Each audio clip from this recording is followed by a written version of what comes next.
Thank you so much. It's a pleasure to be on your show, and greetings to all your viewers. I think that if we go by the results and the objectives that the aggressors had in mind, namely the Americans and the Israeli co-conspirators, I think it's been a unmitigated disaster for the United States and Israel because their plans have boomeranged and backfired. And what did they have in mind? You listed a number of objectives. Remember that this is a war of choice. It's not about nuclear program. It's not about missiles. It's not about any of Iran's foreign policy proxies. It was about regime change, fragmentation, and greater Israel, all rolled into one. And this is Netanyahu's war, and he roped in Trump into this war, um, uh, probably by blackmailing him on the Epstein files, and also by trying to tell him that it will be a cakewalk, it will be a smooth, easy victory. And that has not happened, and that will not happen. No, I think it's nothing to do with the external threat. It's basically that the revolution in Iran, which started in 1979, has been institutionalized. And it was institutionalized by the father of Ayatollah Mojtaba Khamenei, Syed Ali Khamenei himself, who was there for 37 years. And that shows that despite the aggression, despite the war and bombing, there was a fairly smooth transition to a new generation of leaders who are still running the show. And I think that is the most important thing that has happened. And that is a sign of strength, and it's also a sign of resilience for the people of Iran. And I think it's a message to the Americans that come what may, the Iranians will do as they determine their own destiny, not one based on what Washington or somebody else thinks about their country's future. I think Trump is confused and Trump is worried because Trump is a man in a hurry and he goes by simplistic notions of a quick fix and based on assumptions that have all fallen flat. Now, what he's looking for is, I think, a face-saving exit.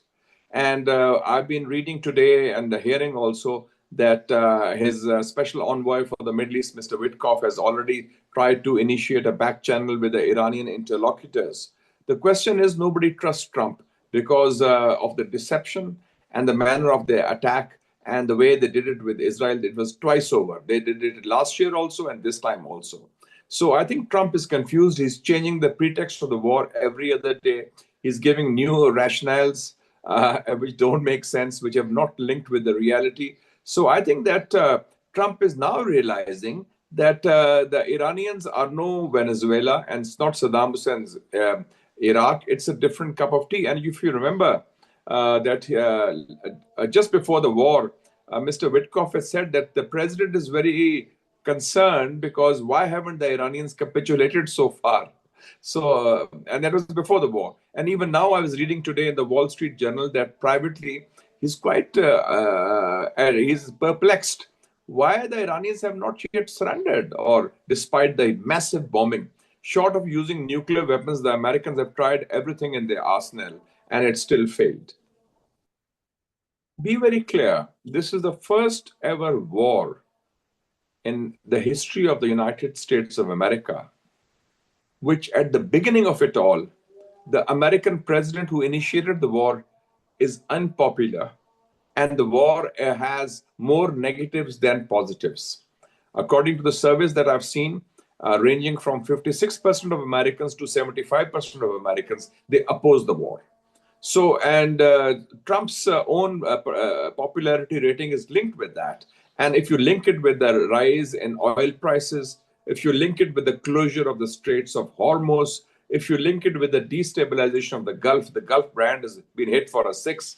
So, I mean, and Trump has also divided the West in that because the Europeans have not joined the war. So the net result is that Trump may be the first major political casualty of this conflict. And he is sharp enough a politician to realize that if the war continues indefinitely, he will be the major political casualty come November because they're going to be midterm polls then. You see, the Iranians are not to be underestimated. There's a certain resilience in the Iranian nation. And that resilience has also been factored in because of decades of sanctions, decades of pressures, bullying and browbeating by the West.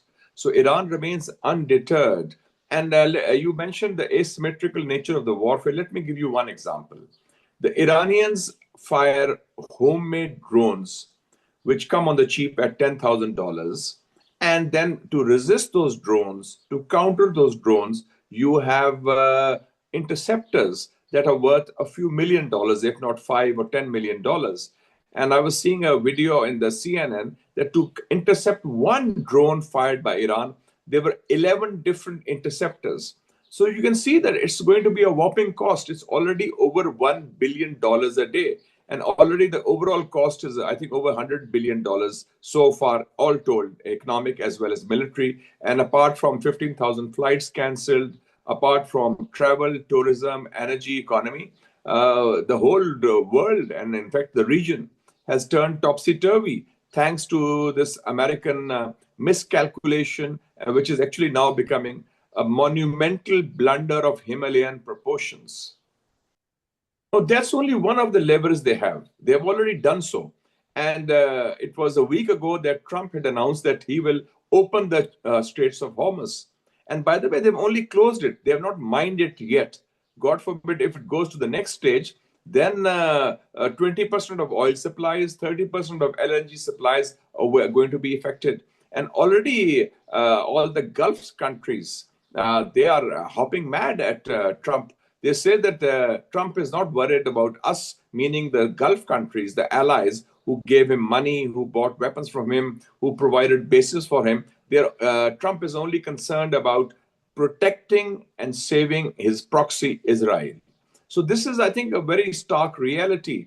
And I think, as the famous American song says, we ain't seen nothing yet. I think the Iranians have only begun. They have the Revolutionary Guards have already announced yesterday that they are ready for this scale of conflict for another 6 months. Surely Trump and Israel can't afford that. And don't forget, majority of the people of Israel for the last 10 days have been sleeping not in their bedrooms, but in their bunkers. So Israel does not have strategic depth. And for Israelis also, the morale is low. And of course, there's censorship in Israel. But the damage has been huge because the Iranians have breached the so-called Iron Dome as well. Well, I think it's a very major test, and it's a very tricky situation, frankly speaking, for Pakistan's foreign policy, given our location, given our role. For example, we are neighbors of Iran, 900 kilometers, and a brotherly country, very close country, the first to recognize Pakistan when we became independent. Then we have very close camaraderie with Saudi Arabia also. And currently we have a good rapport with Mr. Trump also in the White House. So, you have a very tricky balancing act. And so far, I think we have performed this tricky balancing act with deftness and diplomacy, which has been sound. And the Iranians are also satisfied with what we are doing because we were among the 3 countries in the UN Security Council, Pakistan, China, and Russia, which condemned the American and Israeli attack. And we were the only country in the world which declared a day of national mourning for the supreme leader when he was martyred. And we are the only country in the world whose parliament has passed a resolution of support and solidarity with Iran in the face of the American aggression. So given this context, I think that this balancing act, albeit tricky and very deft, is needed because we want to have channels of communication open with all our friends, whether they are in Tehran, whether they are in Washington, or whether they are in Riyadh, as well as in Ankara and Beijing and Moscow and other Gulf capitals. So far, so good, I would say, in terms of foreign policy. I think, yes, we can stay neutral because remember, Pakistan has a track record. What is the track record? We have a track record of supporting Muslim brothers in their external fights. We took part, Pakistan Air Force took part in the 1967 war on behalf of Arab air forces. That time it was Jordan and Iraq. And in 1973, Arab-Israeli war, on that time on behalf of Egypt and Syria against Israel. And if you remember, in 2015, we passed a resolution. I was one of those who drafted it, by the way, that when troops were sought by Saudi Arabia for Yemen, we declined politely because we felt that in an intra-Arab or an intra-Muslim conflict, Pakistan would never be a party to that. Our support is going to be based on enemies who are outside the Arab world or outside the Muslim world. So, given that context, for example, we have a problem with Afghanistan. We didn't invoke Saudi Arabia's support for that conflict. And similarly, Saudi Arabia has tensions with the United Arab Emirates, the UAE, and also with Yemen. So we do not get involved in this internal squabbles, if I may use the term. Our support is there if there's a threat from outside or a threat directly to the Kingdom of Saudi Arabia or to the holy places. Then, of course, this was the case in the 1982 agreement also that was signed in the days of General Ziaul Haq, that the unity, integrity, and solidarity of the kingdom is affected from aggression from other sources other than the Muslim countries. Pakistan would always be there for them and for other Muslim countries. I think that China and Russia have spoken very strongly. China and Russia are some of the very close political, strategic, and trade partners of Iran. And I would assume that there is a pipeline of support from China and Russia, maybe just prior to the war, that has been operational in the past, which includes military supplies and which may also include support in technical terms, because both these countries, China and Russia, are very advanced in electronic warfare and also in cyber warfare. So given this context, I think that some sort of strategic support has already been provided. And the Chinese and Russians have already spoken up against this aggression. So I feel the Iranians pretty much are on their own, but they have the wherewithal to tackle this aggression, given their existing military and technical capabilities, plus a nation which is resilient and a nation which is heroic in resisting foreign aggression, as was demonstrated that soon after the revolution, which took place in 1979, a war was imposed on Iran by Iraq Saddam Hussein, which had the backing of Arab countries and the Western countries. And for 8 years, Iranians fought them single-handedly and beat the hell out of them. I think the distraction from the Ukraine war is probably one element of satisfaction, no doubt.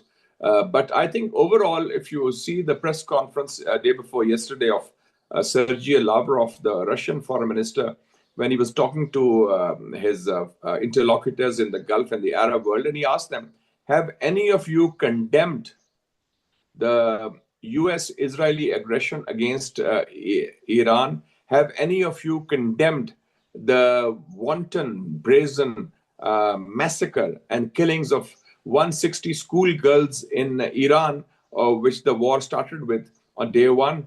So I think that the position of Russia, in my view, is quite clear. They stand on a point of principle with Iran, and they are not going to be bothered about criticism on that count from the Western countries. And I think they're also admonishing some of the Muslim neighbors of Iran that they should also be steadfast in their solidarity on the point of principle, namely the US-Israeli aggression has been unwarranted, unnecessary, illegal, and immoral. In my view, Iran has a very pragmatic and a principled and a balanced and flexible position. They were ready for a deal with the Americans. The Oman Foreign Minister Dr. Badr al-Busaidi already said so on Friday, just before the aggression started last Saturday, that the Iranians had agreed on zero enrichment, agreed on inspections, agreed on not building the bomb. And there were concessions which nobody expected, but still they were attacked. So I think the Iranians are still ready, in my view, in my reading of the Iranian leadership's perspective, ready for a deal with the Americans. The only problem is they do not trust Trump. They feel that he is being lying. They feel he has been deceiving, and he's waged this war second time around on the basis of deception.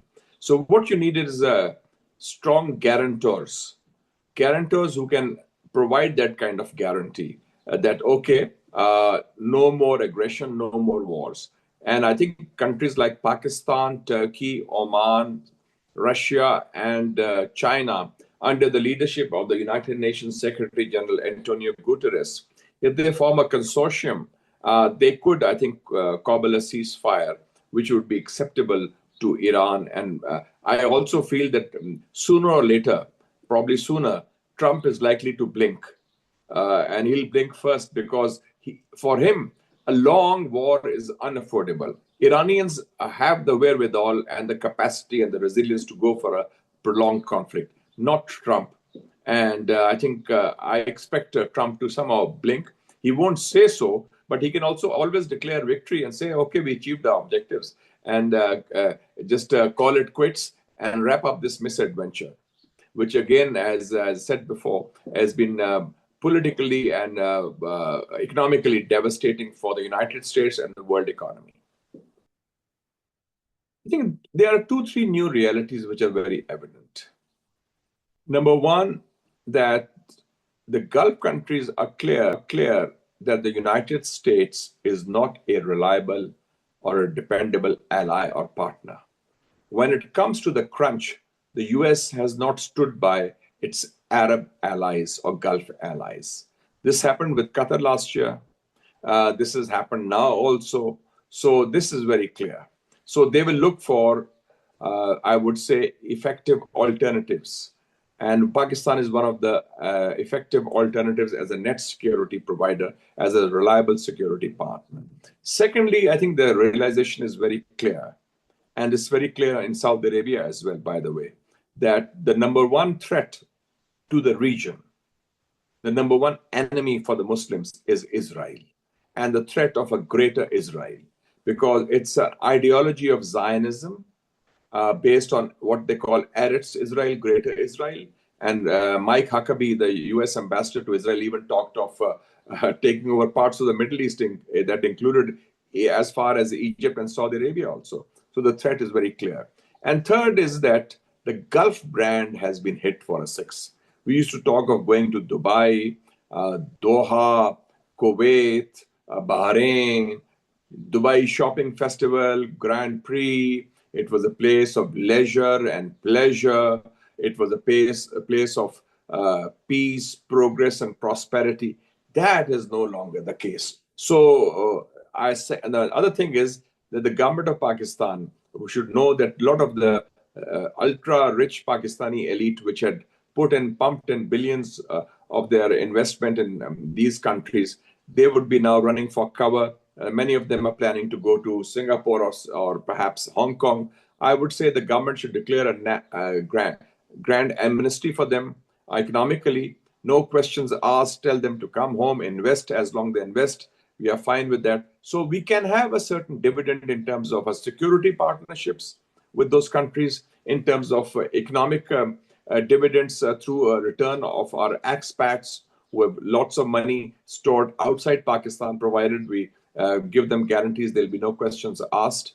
And thirdly, I think we can also assume that given our current role, we'll be placed in a stronger position because we still have solid ties with Iran as well as all the Gulf partners, while maintaining our very cordial rapport with the US administration, and of course a strategic bond with China and a strong friendship with Russia as well. So Pakistan is well placed to play that role, but we should do it with imagination and with out-of-box initiatives, not in a very bureaucratic, slow-moving approach, because as they say in Latin, carpe diem, seize the moment, seize the hour. It's a new ball game, it's a new Middle East, it's new ground realities, and Pakistan has to move deftly, but also swiftly to seize the initiative in our interests, and that will be beneficial for all concerned.